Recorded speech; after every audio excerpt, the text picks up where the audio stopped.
Now, a special day and an emotional one, perhaps, for fans of the late Sir Terry Pratchett. The final novel by the author, who died in March, went on sale at midnight. It's called The Shepherd's Crown. It is the 41st and last book in the Discworld series. Let's speak to a big fan, Danielle Clarke, who I think has been up all night reading the book. Is that right, Danielle? That is right, yes. Have you finished it? I have. Give us your impressions then.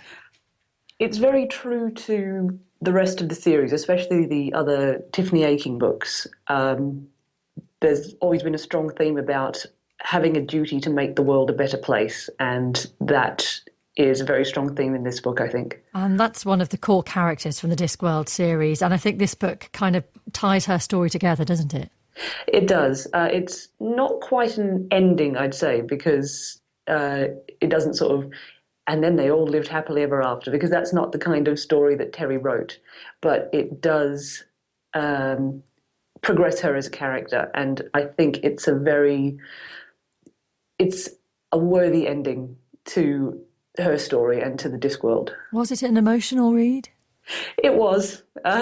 There were highs and lows, because being a Terry Pratchett book, there's always going to be pages and sections that make you laugh out loud. But I think the sadder bits were just that little bit more poignant, because we know that they are not going to be followed. And he took much longer to write this book because by that time he really was in the grip of Alzheimer's. Do you get a sense that it is a little bit different from his previous works? There's a bit more of a sense of finality, I think.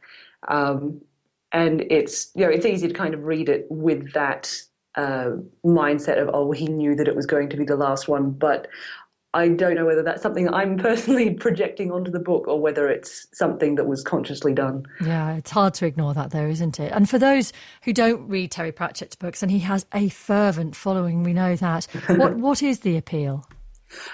My favourite part is the fact that it's so real, even though it's set in a completely made-up world and there's wizards and witches and goblins and things.